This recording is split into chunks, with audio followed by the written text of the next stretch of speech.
Dewa Perang Ye Shikai. Bab 1336. Wah, pedang itu kejam, sebaiknya kau berhati-hati. Di arena, Sang Guanjian mengenakan baju zirah dan mengacungkan tombak, yang cukup mengesankan. Para prajurit di lapangan seni bela diri bersorak.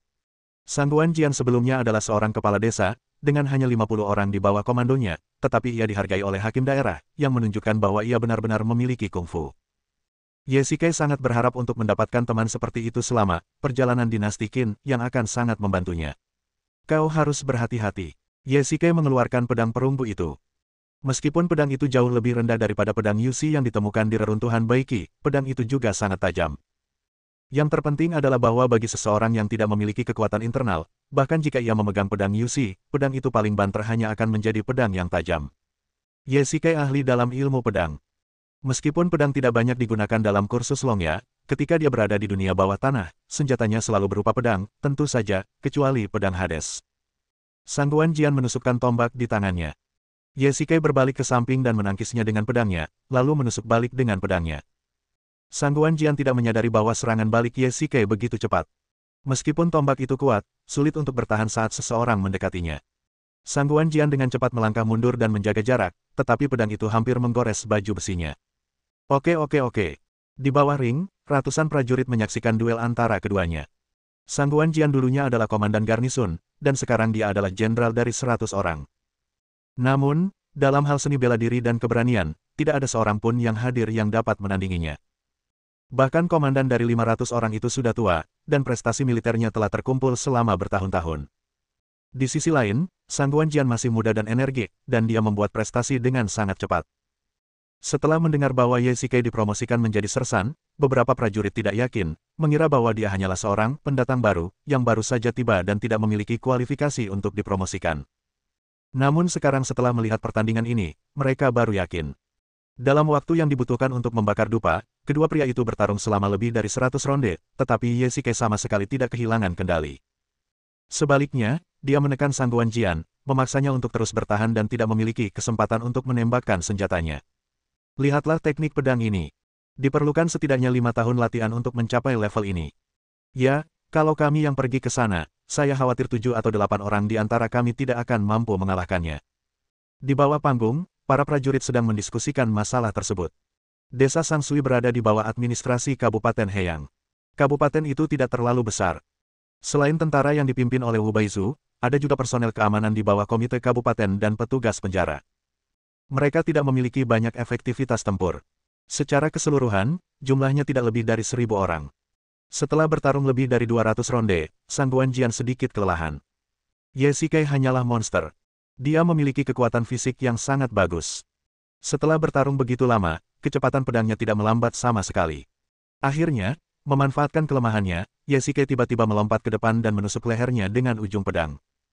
Ujung pedang Ye Shikai berada di leher Sang Guanjian, tetapi tombaknya belum berada dalam posisi menghalangi. Sekarang, selama Ye Shikai mendorong maju dengan ringan, Sang Guanjian akan mati. Semua orang menahan napas. Orang baru ini benar-benar mengalahkan Sang Guanjian. Terima kasih.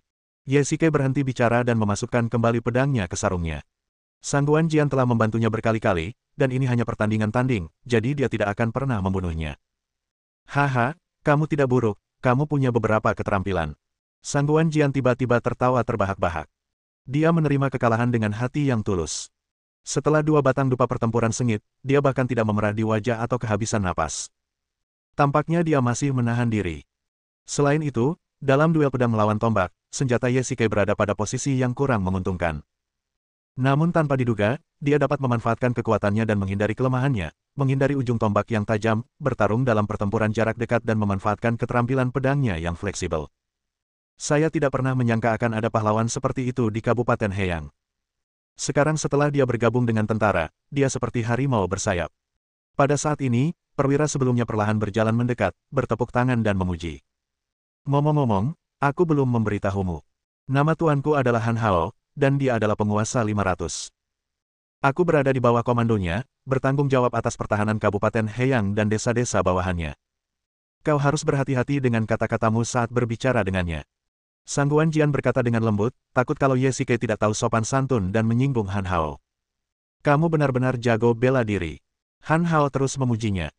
Kupikir kakak Sangguan sudah ahli bela diri, tapi aku tidak menyangka kalau bela diri Ye Xichang lebih hebat lagi. Kemarilah, beri Ye Xichang 10 tael emas. Ya, tentu saja, seni bela diri saudara Sangguan juga telah meningkat. Aku tidak akan pernah pilih kasih. Kemarilah, aku akan memberimu 5 tael hadiah. Han Hao tahu cara memenangkan hati para pahlawan. Di dinasti Qin, ada cukup banyak orang seperti itu. Setelah berkompetisi, keduanya merasakan manisnya dan itu juga menginspirasi prajurit lain untuk mencontoh Ye Shikai. Jika seorang pendatang baru bisa mendapatkan hadiah dan gelar, mengapa mereka tidak bisa? Melihat sikap Han Hao, jika dia tidak khawatir Sangguan Jian akan merasa tidak seimbang, dia mungkin akan mempromosikan Ye Shikai ke posisi kepala desa. Lihat, Tuan Han sangat memperhatikanmu. Saat makan malam, Sangguan Jian duduk di sebelah Ye Shikai dan berkata, sambil memakan daging panggang di atas meja dengan mulut penuh. Lihat, berkatmu, kita punya makanan tambahan malam ini. Sepertinya, aku telah mencuri perhatianmu. Ye Shikai tersenyum pahit. Dia ingin tetap bersikap rendah hati, tetapi kekuatannya tidak mengizinkannya. Aku tidak keberatan, nak, aku. Baiklah, mari kita ganti nama. Mulai sekarang, kamu bisa memanggilku, Old Ye, bagaimana? Tua. Ye, nama ini menarik. Sangguan Jian berseru dan tiba-tiba tertawa terbahak-bahak. Di tempat kami berada, begitulah teman-teman saling memanggil, Ye Shikai menjelaskan. Benarkah? Jadi seperti ini Yandu. Aku ingin melihatnya. Tuan Sangguan, Kapten Ye, dan Tuan Han telah memerintahkan semua perwira untuk pergi ke tenda setelah makan malam untuk membahas masalah penting. Pada saat ini, seorang utusan datang dengan cepat dan melapor kepada kedua pria itu. Novel terbaru diterbitkan pertama kali di Liu 9 Suba. Apa itu? Ini. Tuan Han tidak menjelaskannya dengan jelas. Baiklah, turun. Ya, benar-benar aneh, gumam Sangguan Jian. Ada apa? Secara umum, Tuan Han biasanya tidak memiliki masalah yang mendesak, dan Tuan Han benar-benar memanggil begitu banyak petugas. Saya khawatir sesuatu yang besar telah terjadi. Wajah Sangguan Jian sedikit berubah. Akhir-akhir ini, tidak hanya daerah itu, tetapi seluruh daerah itu memiliki bau mesiu yang melekat di udara. Ini adalah bau perang yang akan datang. Seharusnya ada hubungannya dengan perang dengan suku serigala di utara. Ye Shikai berspekulasi, lalu mengganti topik pembicaraan dan bertanya, bukankah kamu bilang masih ada waktu sebulan lagi? Itu dugaanku. Situasi perang berubah dengan cepat. Jika menara suar menyala malam ini, kita akan berangkat malam ini. Mengenai ransum dan peralatan militer, mereka akan mempercepat pengiriman. Bab 1337. Begitu perang dimulai, semua orang mulai dari 3 adipati dan 9 menteri di istana kekaisaran hingga 3 tetua dan kepala paviliun di desa-desa akan menjadi mesin perang. Sejumlah besar tenaga kerja dan sumber daya material akan dimobilisasi ke garis depan. Jalan raya belum selesai, dan bahkan jika ada jalan raya, akan memakan waktu setidaknya 1 bulan untuk pergi dari sini ke Kabupaten Ji di Kabupaten Guangyang.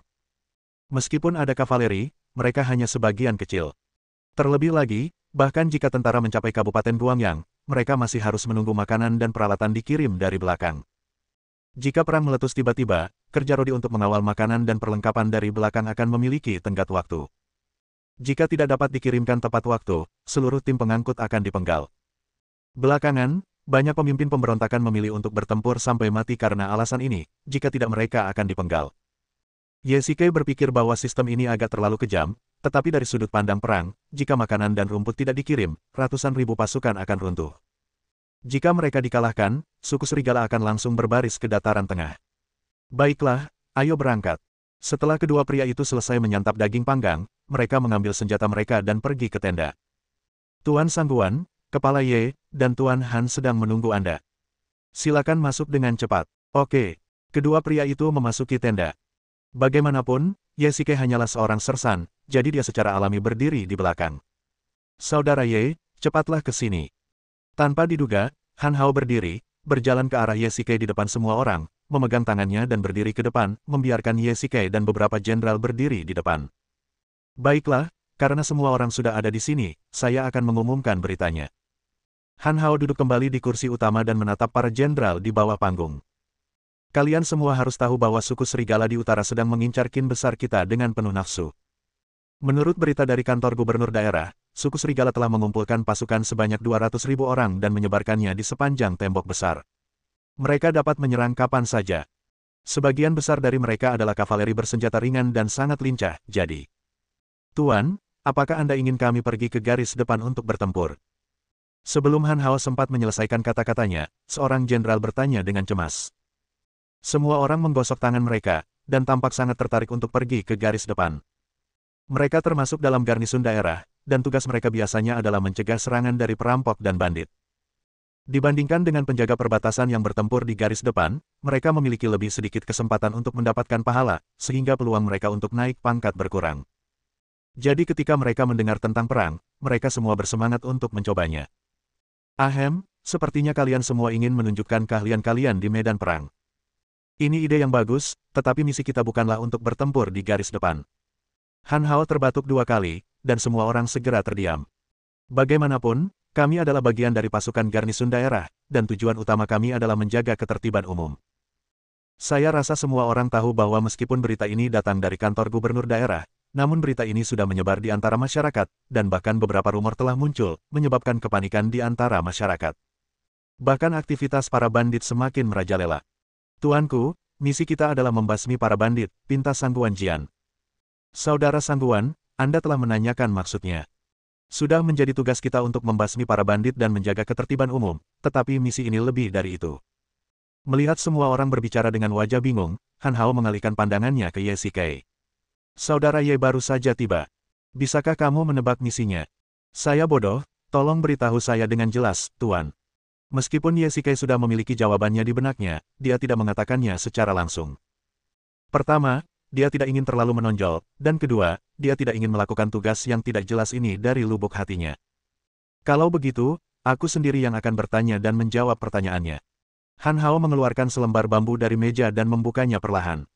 Suku serigala di utara siap bergerak, mengganggu perbatasan Qin besar kita, menempatkan sejumlah besar pasukan, berniat untuk memulai perang. Yang Mulia telah mengeluarkan perintah bahwa semua daerah dan prefektur harus meningkatkan pengumpulan ransum militer, menempa peralatan militer, dan mengirimnya ke garis depan.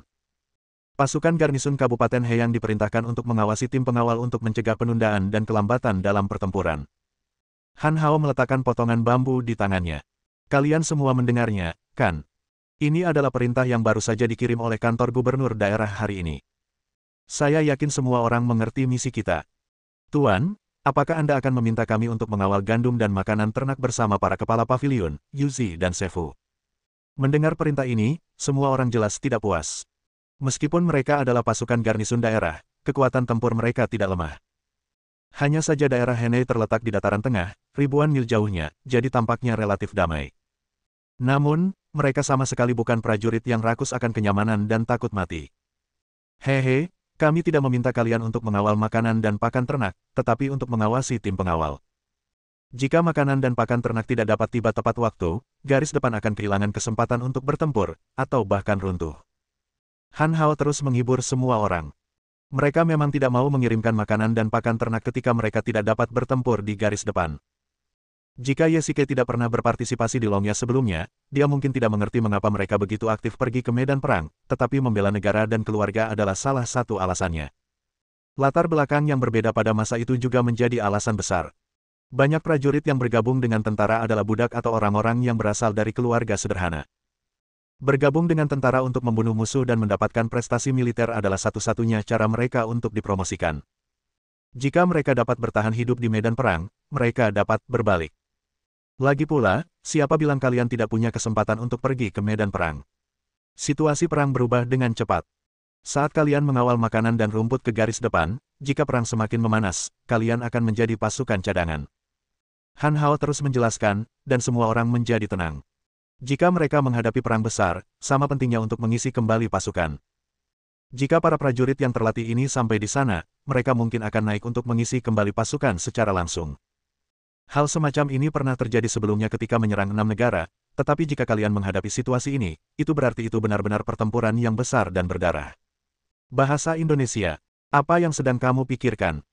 Setelah meninggalkan tenda, Sangguan Jian melihat bahwa Ye Shikai khawatir dan bertanya dengan rasa ingin tahu, apakah kamu kecewa karena tidak bisa pergi membunuh musuh? Tidak, saya hanya berpikir bahwa memulai perang tidak akan menguntungkan kedua belah pihak.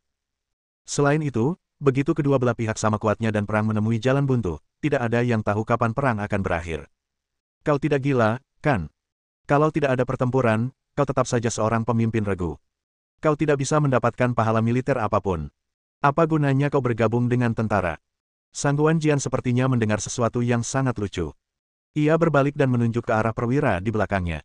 Lihatlah mereka. Mereka tidak sabar untuk maju ke garis depan. Kalau mereka beruntung, mereka bisa menjadi kapten atau jenderal, dan seluruh keluarga mereka akan kaya dan makmur. Baiklah, jangan banyak bicara untuk saat ini, ayo kembali ke perkemahan. Ye Xike tidak ingin terus berdebat dengan Sangguan Jian. Dia bukan dari era ini dan tidak berhak mengomentari era ini. Pelatihan hari ini sudah berakhir dan mereka harus kembali ke desa Sangsui. Bab 1338. Sekarang kamu adalah seorang perwira dan kamu memiliki beberapa hak. Misalnya, kamu bisa pulang untuk beristirahat dan tidak harus tinggal di kamp. Lagi pula, kita berasal dari desa yang sama. Datanglah besok pagi saja. Sangguan Jian dan yang lainnya kembali ke desa Sangsui dan mengirim beberapa prajurit untuk berpatroli di desa. Di pasukan Qin, semakin tinggi pangkatmu, semakin banyak hak yang kamu miliki. Sebagian besar prajurit ini adalah anak muda dari desa Sangsui. Siapa yang akan menolak untuk pulang dan beristirahat? Tapi aku tidak punya rumah di sini. Lagi pula, aku tidak punya saudara di sini. Ye Xike tiba-tiba teringat He Linghan dan Pak Tua He lagi. Dia pergi ke dinasti Qin sendirian. Selain Sangguan Jian, seorang saudara yang bersimpati padanya, hanya ada mereka berdua. Ketika dia memikirkan He Linghan, pikiran Ye Xike dipenuhi dengan kenangan tentang dia dan Su Qingyu. Keduanya sangat mirip. Ye Xike terus mengingatkan dirinya sendiri bahwa mereka berasal dari dua era yang berbeda, tetapi setiap kali dia melihat He Linghan, dia masih memiliki perasaan aneh di hatinya. Dia ingin kembali ke rumah Pak Tua He, tetapi itu bukanlah rumahnya. Kamu sekarang adalah warga desa Sangsui. Ada banyak kamar kosong di sebelah timur desa. Kamu dapat memilih satu dan melaporkannya besok. Sangguan Jian melambaikan tangannya dan pergi. Ye Xike juga merasa mengantuk dan berjalan ke arah timur desa. Apa yang kalian lakukan mengikutiku? Ye Xike berbalik dan melihat beberapa prajurit mengikutinya. Dia cukup penasaran. Kapten, jika Anda tidak memberi perintah, saya tidak berani bubar. Begitukah? Ye Xike tiba-tiba menepuk kepalanya. Dia hampir lupa bahwa dia sekarang adalah seorang sersan dan memiliki beberapa sersan di bawahnya. Apakah kalian semua anak muda dari desa Sangsui? Tanya Ye Xike. Melaporkan kepada komandan, kami semua. Baiklah, kalian semua pulang dan tidur, dan berkumpul di tempat latihan pukul 5 besok pagi. Melihat semua orang tampak lelah, Ye Xike tidak ingin mempersulit mereka. Selain itu, semua prajurit ini adalah pemuda dari desa Sangsui. Jika Ye Xike terlalu ketat, itu pasti akan meninggalkan kesan buruk pada penduduk desa. Benarkah? Terima kasih banyak, Tuan. Terima kasih banyak, Tuan. Semua orang membungkuk untuk mengungkapkan rasa terima kasih mereka dan berbalik untuk pergi. Baiklah, aku harus kembali tidur. Ye Xike menemukan kamar kosong yang cocok di sebelah timur desa. Untungnya, ada selimut, bantal, dan bahkan satu atau dua set pakaian. Itu pasti sudah diatur sebelumnya oleh Sangguan Jian. Ye Xike melepas baju besinya dan meletakkan pedang perunggu di samping tempat tidur. Sekarang sudah jam Su, yaitu dari pukul 7 hingga 9 malam. Bagi orang modern, waktu ini tidak dianggap terlambat, tetapi di dinasti Qin, orang seharusnya sudah beristirahat pada waktu ini. Ye Xike mencari di seluruh ruangan untuk waktu yang lama dan menemukan barang bagus lainnya, sebuah baskom kayu bundar besar, yang seharusnya digunakan untuk mandi, tetapi air panasnya masih perlu direbus perlahan. Setengah jam kemudian, nyaman dan menyegarkan. Ketika Ye Xike berbaring di bak mandi kayu panas, dia tidak bisa tidak memujinya. Ini adalah saat yang paling menenangkan selama periode ini. Tidak heran banyak orang suka mandi. Ledakan, ledakan, ledakan. Tiba-tiba, ketukan pintu yang tergesa-gesa membuyarkan lamunan Ye Xike. Ia akhirnya menemukan waktu untuk bersantai, tetapi ia kembali merasa gelisah. Namun, ia tidak mengenal banyak orang di desa Sangsui, dan siapa yang akan datang mengunjunginya larut malam seperti ini. Tunggu sebentar. Ye Xike segera berdiri dari bak kayu, mengeringkan tubuhnya dengan tergesa-gesa, dan mengambil sehelai kain panjang untuk dikenakan sebagai jubah mandi. Siapa ini? Begitu pintu terbuka, keduanya terkejut. Ye Xike tidak pernah menyangka bahwa orang yang datang adalah He Linghan, dan dia tidak menyangka bahwa Ye Xike akan berpakaian seperti ini. Mungkin dalam konsep orang-orang kuno, tidak ada yang namanya jubah mandi. Selain itu, wanita di era ini sangat konservatif. Meskipun Ye Xike berpakaian ketat, dia tidak bisa menahan diri untuk berteriak. Ye Xike segera menutup mulutnya. Semua penduduk desa sudah tertidur sekarang. Jika dia berteriak, setengah dari penduduk desa akan terbangun, dan akan sulit untuk menjelaskannya. Tunggu sebentar.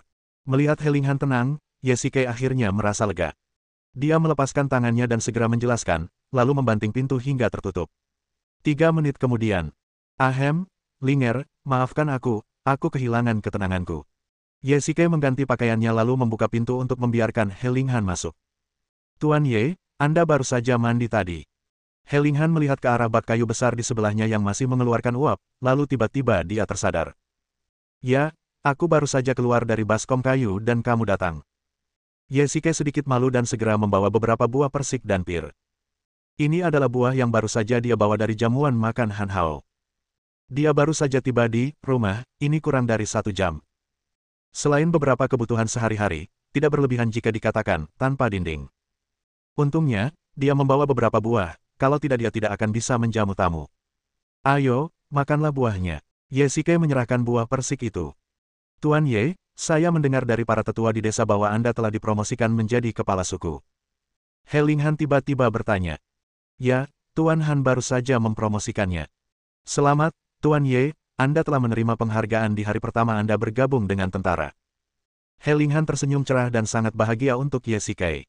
Itu hanya keberuntungan. Ye Shikai sepertinya tiba-tiba teringat sesuatu dan mengeluarkan makanan kering yang diberikan He Linghan padanya di pagi hari.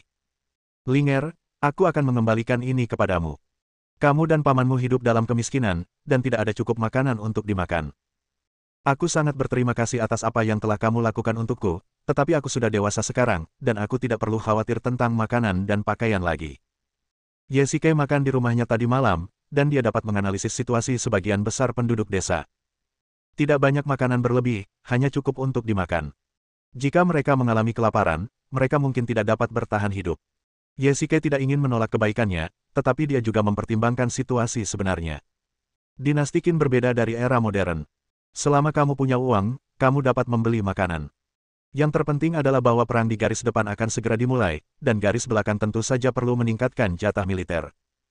Maka situasi keluarga Tuan He, yang sudah memiliki cukup makanan dan pakaian, mungkin akan lebih buruk lagi. Ye Shikai percaya bahwa itu pasti takdir Tuhan yang mempertemukannya dengan He Linghan, jadi dia tidak akan menyerah apapun yang terjadi. Meskipun He Linghan agak ragu-ragu, dia tetap mengambil sekantong makanan kering itu, dan dia tidak dapat menahan perasaan sedikit kecewa. Kamu pergi ke tempat latihan hari ini. Ada kabar.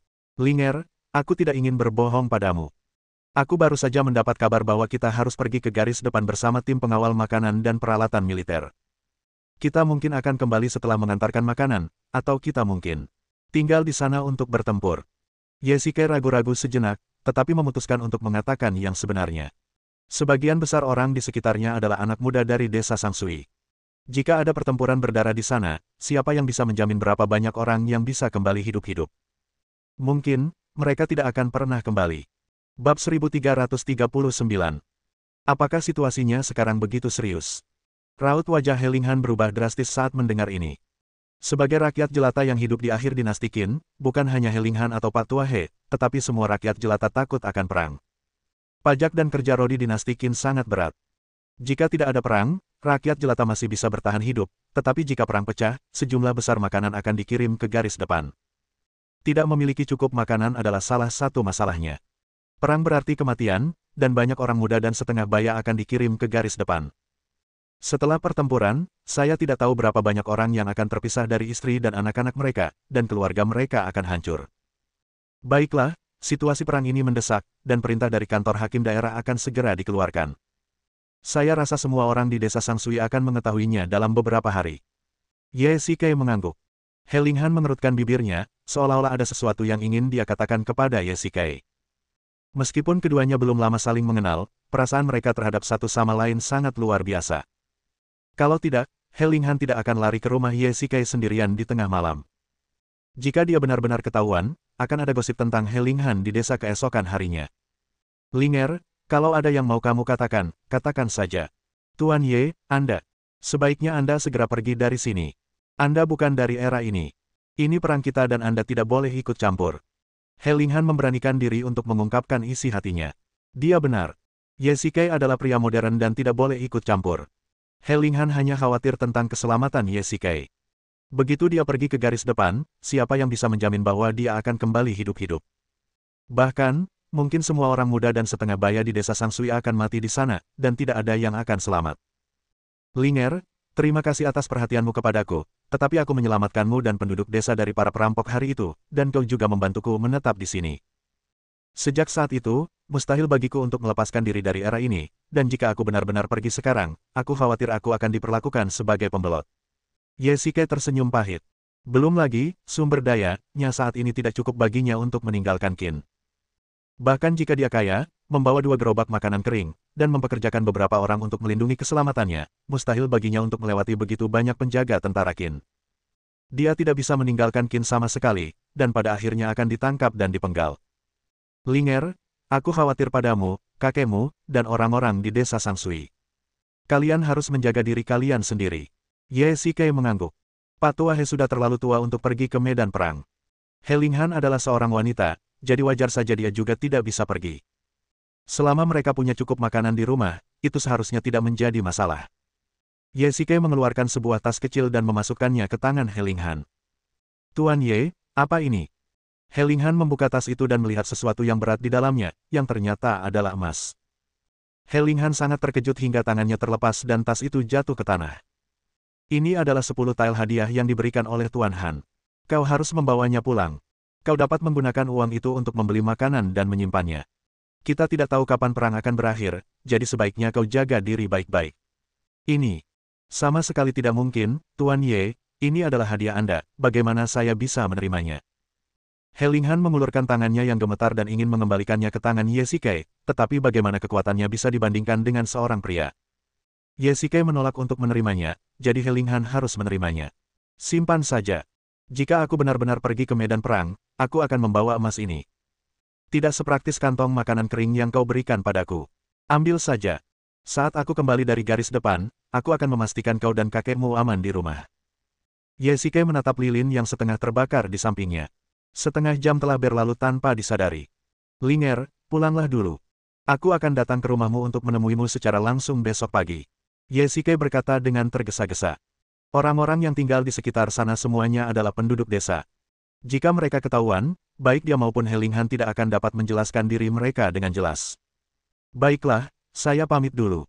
Tuan Ye, selamat beristirahat. Hari berikutnya. Pada zaman dahulu kala ketika belum ada jam yang akurat, kokok ayam jantan memang merupakan tanda waktu yang terbaik. Ketika kokok ayam jantan terdengar, penduduk desa mulai sibuk di lahan pertanian di depan. Ye Shike mengenakan baju zirahnya, mengambil pedang perunggunya, dan pergi ke rumah Tuan He terlebih dahulu sesuai kesepakatan. Ini Tuan Ye. Apakah Anda sudah sarapan? Silakan masuk. Ketika Tuan He melihat perwira lapis baja di depannya, dia awalnya tertegun, lalu dia berbicara dengan antusias. Sambil berbicara, dia menarik tangan Ye Shike dan menuntunnya masuk ke dalam rumah. Paman He, aku harus pergi ke tempat latihan nanti. Aku datang ke sini kali ini karena ada sesuatu yang ingin kukatakan padamu dan Linger. Sebenarnya, Linger memberitahuku sesuatu tadi malam. Perang akan segera terjadi, dan para lelaki dari desa Sangsui tentu saja harus pergi ke medan perang. Namun, putraku, ayah Linger, telah pergi untuk melakukan kerja rodi. Sekarang hanya ada kami berdua di rumah. Tuan Ye dengan murah hati membantuku tadi malam. Aku, oh tidak, seluruh keluarga He berterima kasih padamu. Tuan He benar. Saya datang ke sini kali ini untuk membujuk Anda agar membawa uang ini ke daerah untuk membeli bahan makanan untuk disimpan. Tuan Ye ada di sini. Pada saat ini, He Linghan juga berjalan keluar rumah. Linger, aku akan segera pergi ke tempat latihan. Kamu tinggal di rumah dan jaga kakekmu baik-baik. Jaga dirimu baik-baik, Tuan Muda. Sersan, Anda di sini. Tiba-tiba terdengar teriakan dari luar. Ketiganya berbalik dan melihat beberapa tentara berdiri di luar pagar, melambaikan tangan. Baiklah, aku pergi sekarang. Sersan, apa hubunganmu dengan Nona He? Dalam perjalanan ke tempat latihan, beberapa prajurit di bawah Ye Shike bertanya dengan rasa ingin tahu. Ngomong-ngomong, He Linghan adalah wanita cantik yang terkenal di desa, dan reputasinya bahkan terdengar di daerah itu. Semua orang melihat keintiman di antara keduanya tadi. Saya baru saja datang ke desa Sangsui belum lama ini. Kalian semua tahu bahwa Tuan He yang membawa saya masuk malam itu. Tentu saja, saya kenal Nona He. Ye Shike menjelaskan. Jadi begitulah adanya. Kalau dipikir-pikir, Nona He masih belum menikah. Karena Anda begitu dekat dengannya, mengapa Anda tidak menikahinya saja? Seorang wanita cantik dan seorang pahlawan adalah pasangan yang serasi. Salah seorang sersan bercanda. Ya, Sersan, kamu memang ahli dalam ilmu bela diri. Kamu pasti akan mendapat pahala di kemudian hari, dan alangkah hebatnya jika kamu bisa menikahi gadis dari keluarga He. Ya, Sersan Zhao benar.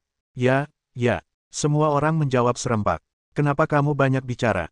Apakah kamu sudah kenyang dan punya cukup energi? Baiklah, larilah 10 putaran lagi untukku di tempat latihan nanti. Begitu Ye Shikai selesai berbicara, semua orang langsung terdiam.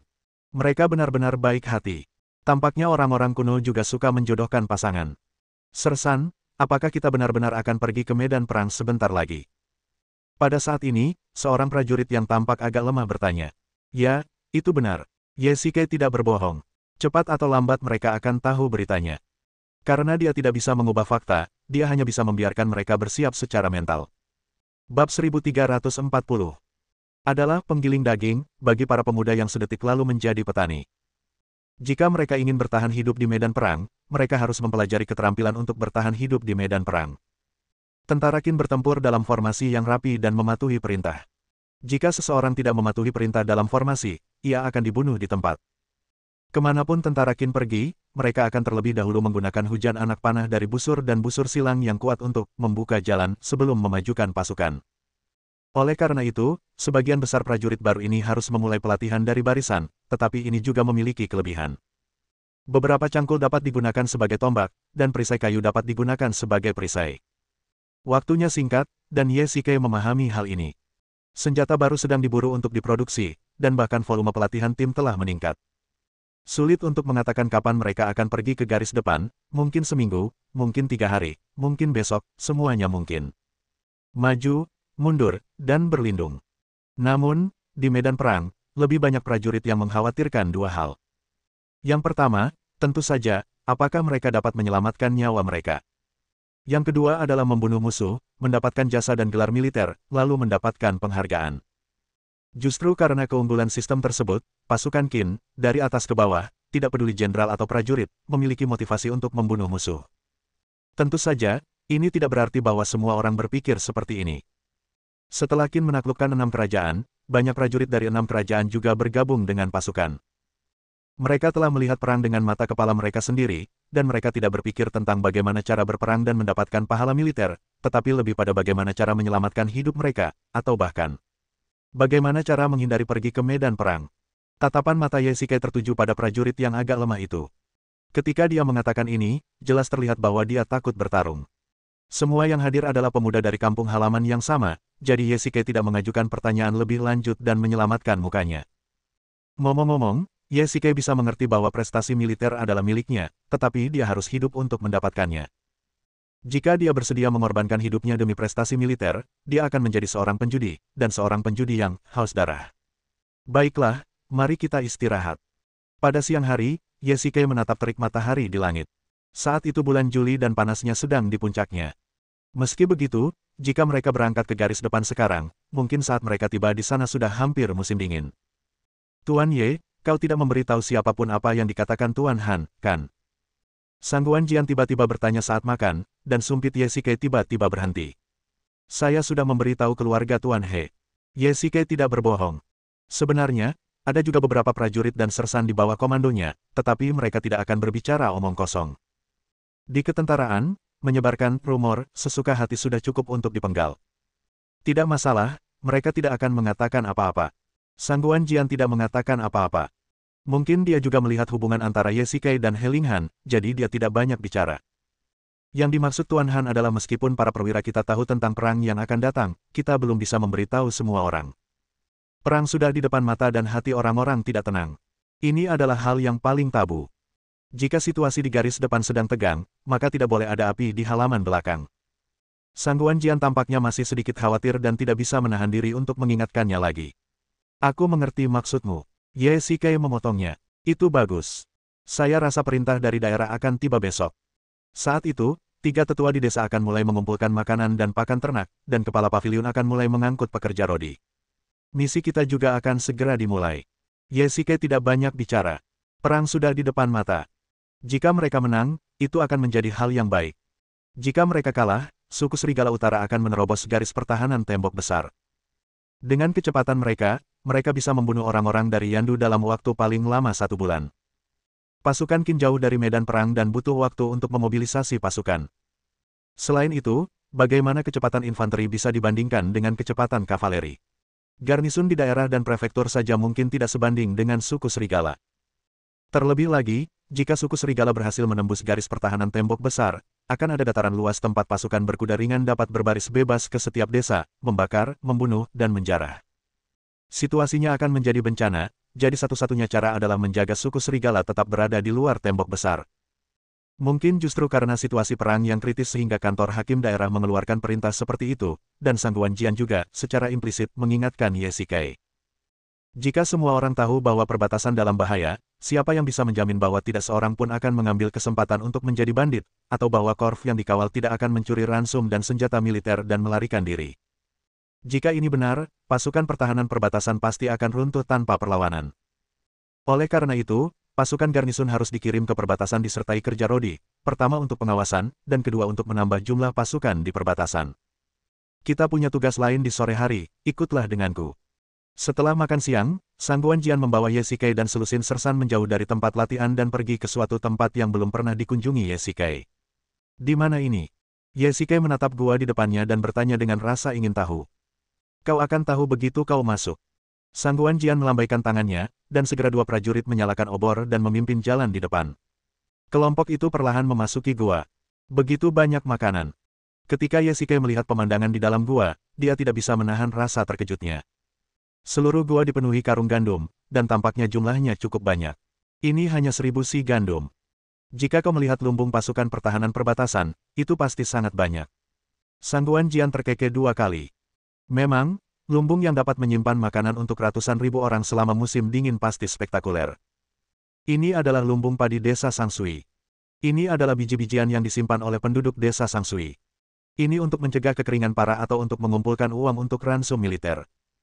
Begitu perintah daerah tiba, penduduk desa akan datang untuk menghitung biji-bijian dan kemudian mengirimkannya sesuai dengan jumlahnya. Sang Guanjian menjelaskan kepada Ye Shikai. Jadi, ini adalah urat nadi seluruh desa, kan? Ye Shikai mengangguk dan menyentuh karung-karung berisi gandum yang disimpan. Tanpa karung-karung ini, penduduk desa Sangsui akan menghadapi kelaparan atau bahkan kematian, jadi tidak berlebihan jika menyebutnya sebagai urat nadi. Bisa dibilang, besok atau lusa, aparat desa akan datang. Agar tidak terjadi hal-hal yang tidak diinginkan, tempat ini harus dijaga ketat oleh tentara untuk mencegah mata-mata atau perampok membakar makanan dan rumput. Baiklah, aku mengerti. Aku akan membawa orang untuk tinggal di sini, jangan khawatir. Ye Shikai segera mengerti bahwa karena lumbung padi ini terkait dengan keselamatan seluruh desa Sangsui, tentu saja harus diserahkan kepada orang-orang yang dapat diandalkan untuk menjaganya. Baiklah, Kapten Li. Sang Guanjian tiba-tiba berbalik dan berteriak, dan seorang pria yang tampak seperti seorang perwira maju ke depan sebagai tanggapan. Saya di sini. Kumpulkan semua orangmu di sini dan bertanggung jawablah untuk menjaga lumbung padi. Satu hal lagi, kalian harus mematuhi perintah kepala suku Ye, mengerti? Kata-kata Sang Guanjian mengejutkan. Mungkin ini pertama kalinya di Dakin seorang kepala desa harus mematuhi perintah seorang pemimpin peleton. Apa? Apakah ada yang tidak kau mengerti, atau kau yakin bisa mengalahkan ketua Ye? Sang Guanjian menegur. Ya, aku menuruti perintahmu. Bersambung.